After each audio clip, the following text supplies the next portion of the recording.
Oke, baik, saya awali. Assalamualaikum warahmatullahi wabarakatuh. Perkenalkan, nama saya Devi Tanggraini dengan NIM 240900026.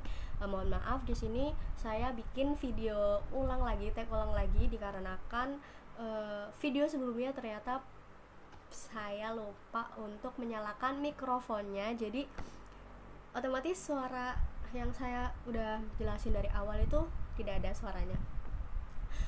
Mohon pengertiannya, Bapak. Oke, jadi pertama banget sebelum kita mau bikin backendnya, jadi kita tentuin dulu mau pakai apa. Nah, kebetulan di tugas ini itu memakai Supabase.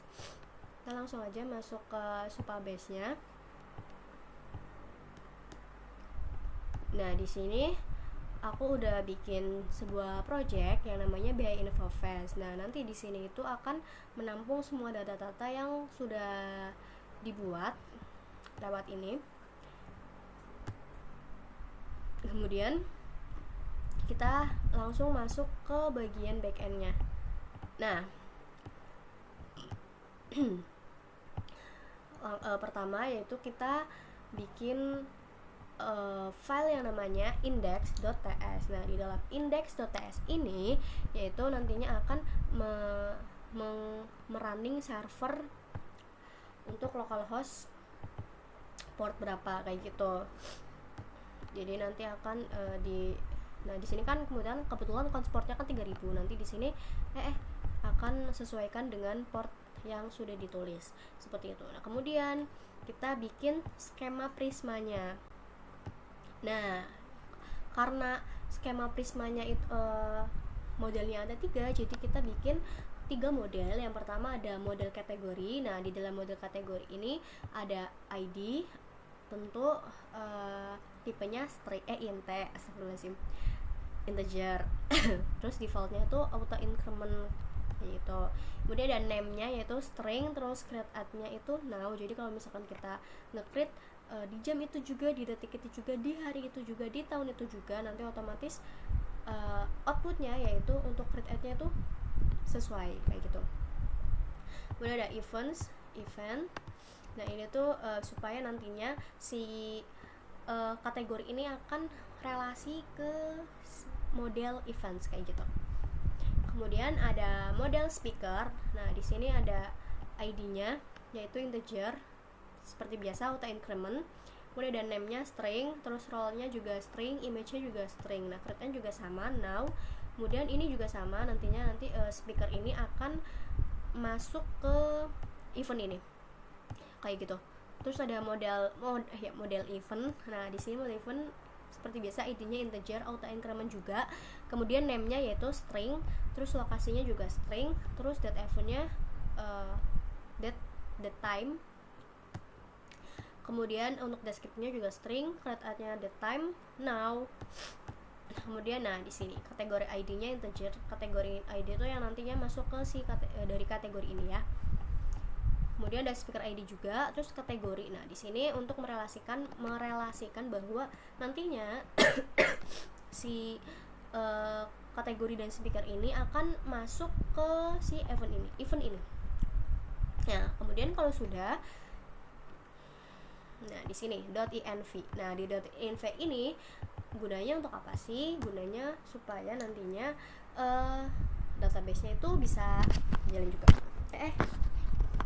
Nah, ini cara dapetin itu dari mana? Jadi kita masuk ke Supabase yang tadi. Nah, di sini ada tulisan direct ya, direct connection. Kemudian kita pilih yang session puller. Nah, di sini ada connection string. Nanti kalian bisa langsung copy paste aja. Nanti dimasukin ke sini. Nah, untuk username apa ya? Tadi kan ada tulisan ini your password kalau nggak salah. Nah, your password. Nah, nanti your password itu dapat dari mana? Dapat dari yang waktu sebelum kalian itu nge-create project. Nah, di situ pasti ada tulisan di situ pasti kita disuruh membuat password. Nah, jadi jangan sampai kalian itu lupa passwordnya, karena itu sangat amat penting demi kelancaran project kita kayak gitu. Kalau udah, nanti kita masuk nih ke controllers, bagian controllers ada 3, yaitu ada kategori controllers, event controllers, terus yang terakhir ada speakers controllers. Nah, jadi kita akan bahas yang kategori controllers. Nah, di dalam kategori controllers itu ada 5 tahap, yaitu yang pertama ada menampilkan semua kategori, terus yang kedua ada membuat kategori, yang ketiga ada mengambil kategori berdasarkan ID, terus yang keempat update kategori, dan yang terakhir hapus kategori. Nah, yang pertama ada menampilkan semua kategori. Nah, di sini all kategori, jadi nantinya akan menampilkan semua kategori yang sudah dibuat. Nah, kalau misalkan nanti ternyata error, nanti dia akan mengasih pesan bahwa data kategori itu gagal dimuat kayak gitu. Berarti tandanya ada error kayak gitu. Nah, yang kedua ada membuat kategori. Di sini kalau misalkan nanti namanya tuh gak diisi, nanti dia akan mengeluarkan output nih, mengeluarkan kayak peringatan bahwa nama kategori ini harus wajib diisi kayak gitu. Terus kalau misalkan kategorinya berhasil nih, nanti dia akan mengasih pesan bahwa kategori ini berhasil ditambahkan. Tapi kalau misalkan ternyata pas kita mau nambahin itu ternyata ada error, nah disitu nanti ada pesan juga, yaitu terjadi kesalahan saat menambahkan kategori kayak gitu. Nah, yang nomor 3 mengambil kategori berdasarkan ID. Kalau misalkan kategorinya ini ada kayak misalkan ada kategorinya tuh datanya tuh ternyata nggak ada, nanti pesannya tuh kategori tidak ditemukan. Terus kalau misalkan ternyata ada kita mau ngelihat detail kategorinya, maksudnya mau lihat kategorinya ternyata itu enggak, nanti dia akan pesan bahwa gagal mengambil detail kategori kayak gitu. Terus yang 4 ada update kategori. Sini juga di sini ada peringatan. Nah, di sini kalau misalkan ternyata namanya itu mau di skip itu itu nggak bisa, dia akan mengeluarkan pesan bahwa nama kategori itu tidak boleh kosong kayak gitu. Kemudian kalau misalkan berhasil, nanti tulisannya kategori berhasil diperbarui. Terus kalau misalkan nih ternyata kita mau update di bagian kategori tapi ternyata ada kesalahan nih, jadi nanti dia akan mengirim pesan bahwa update kategori itu gagal. Yang terakhir yaitu ada hapus kategori. Kalau misalkan kita nih mau ngapus kategorinya, ternyata yang mau dihapus itu ternyata nggak ada, nanti dia akan mengeluarkan output kategori tidak ditemukan. Kemudian kalau misalkan berhasil, nanti dia akan kategori berhasil dihapus kayak gitu. Dan untuk event controller, speakers controllers kurang lebih sama seperti itu. Nah, ini DBTTS ini buat import si Prisma kliennya. Jadi sebelum bikin kayak gini juga kita harus menginstal Prisma. Nah, Prismanya memakai Prisma ORM. Nah, nanti di roots itu gunanya untuk apa? Untuk nge-get semua yang sudah kita buat di controller. Kayak tadi ada get kategori, create kategori, get kategori by ID, update kategori, dan juga ada delete kategori. Seperti itu. Mungkin itu saja yang bisa saya sampaikan di mana ini? Di back end-nya. Ini bisa langsung ke front end-nya. Oh ya, sebelum itu kita bisa lihat dulu apakah ini tuh jalan apa enggak sih sebenarnya gitu. Nah, ternyata ini masuk ya guys. Ini adalah API untuk aplikasi Infofast gitu. Kemudian kita masuk ke bagian front end-nya ya. Jadi untuk mengeget untuk mengkonekin antara back end ke front end itu saya bikin yang pertama aku bikin folder yang namanya API. Nah, di dalam folder API ini ada file yang namanya axiosinstance.ts. Dan habis itu nanti di sini untuk dimasukin ke yang tadi yang kita sudah deploy. Nah, kebetulan saya deploynya di Railway. Nah, kalau udah di deploy deploy, nanti link URL-nya itu nanti dimasukin ke sini kayak gitu. Kemudian kalau udah bikin folder yang namanya hooks. Nah, di dalam folder hooks ini itu gunanya untuk mengambil isi data yang berada di backend supaya nanti dimunculin ke front end-nya kayak gitu. Nah, kemudian untuk fitur fitur login, jadi kan di situ disuruh supaya loginnya itu dia protect roots ya. Nah, dimana protect roots ini sendiri itu fungsinya tuh untuk supaya web yang kita buat itu tidak bisa diakses oleh nggak sembarangan diakses kayak gitu. Jadi kalau misalkan kita nggak login kayak gitu, itu tuh isian dari web itu tuh kita nggak akan bisa tahu nih ini isinya apa kayak gitu, kecuali kita tahu password dan juga NIM-nya kayak gitu. Jadi benar-benar privacy. Kemudian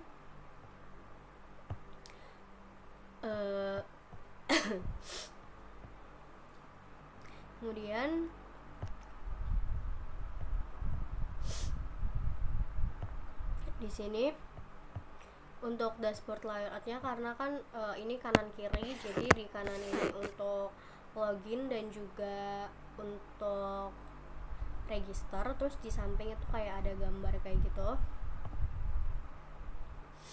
Nah, habis itu kita masuk ke dashboard indeksnya.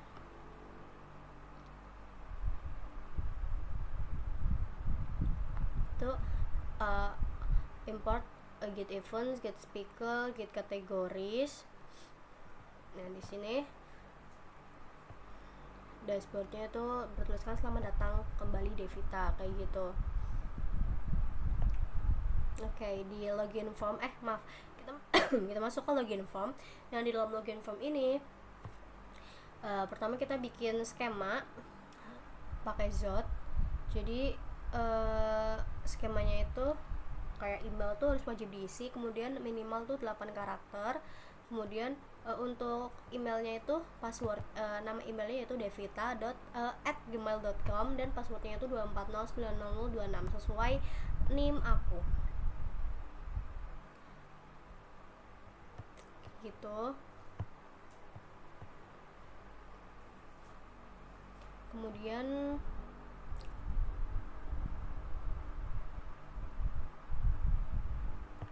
di kategori nih, kita masuk ke kategori create.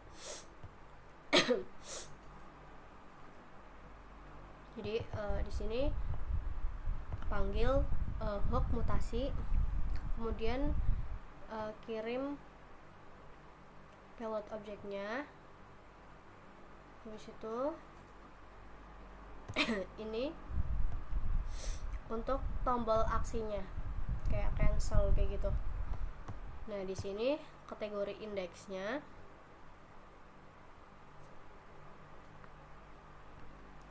Jadi yang pertama itu export default function. Jadi ambil data kategori dan fungsi mutasinya, kemudian hapus dari requery. Nah, kemudian ini tuh gunanya buat handler nih, kayak misalkan ini bener nggak mau dihapus kategori ini kayak gitu. Jadi di situ ada nggak langsung kehapus, cuman nanti di situ ada pertanyaan kayak gitu.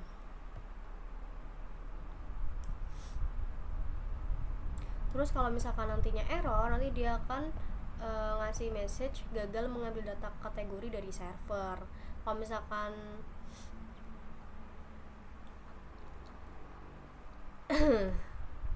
kayak gitu. Kemudian ada biodata. Ini biodata saya sendiri kayak gitu.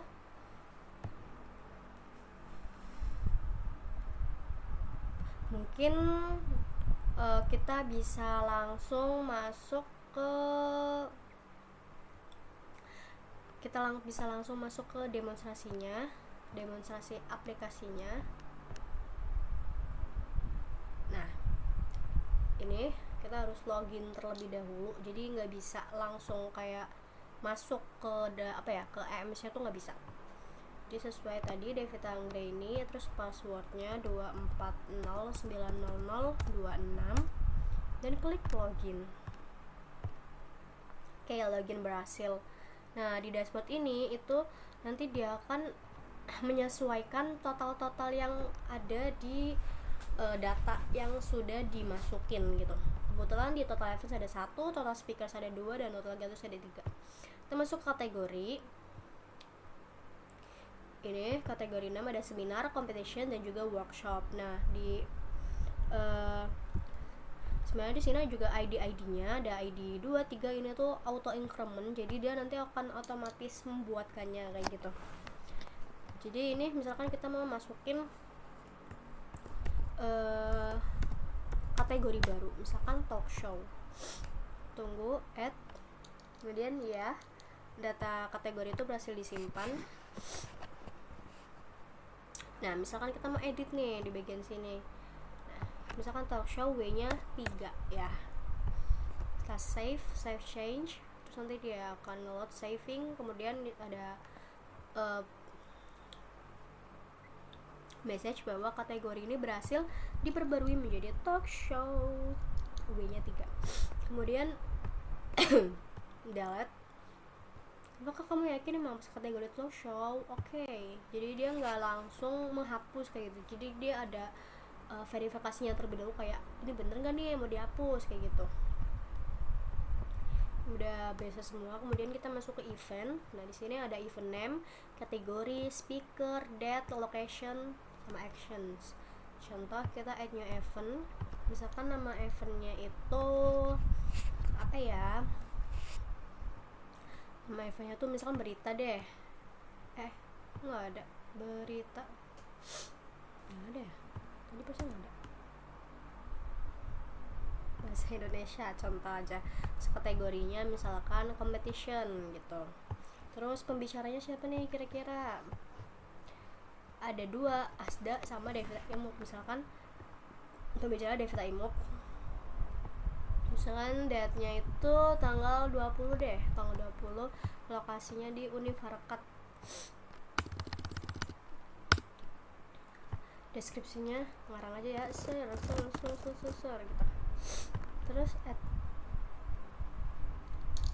Oke, event berhasil disimpan. Sini keluar. Kalau misalkan kita mau edit, kita mau detail event. Oke, misalkan ini mau diganti oleh Harakat gitu. Save change. Oke, perubahan data berhasil disimpan. Terus misalkan kita mau delete, jadi bisa di delete. Oke, bisa berhasil di delete. Kemudian ada speaker, pembicara. Kita add new speaker. Misalkan pembicara namanya ya Devita Anggraini deh. Role-nya itu jadi manusia keren. Terus ini fotonya.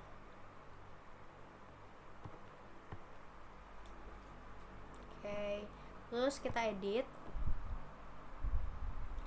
Misalkan jadi manusia gitu. Save change. Hasil diperbarui seperti itu. Terus misalkan kita mau delete, apa kamu yakin? Oke, ke delete. Kemudian di sini ada biodata saya.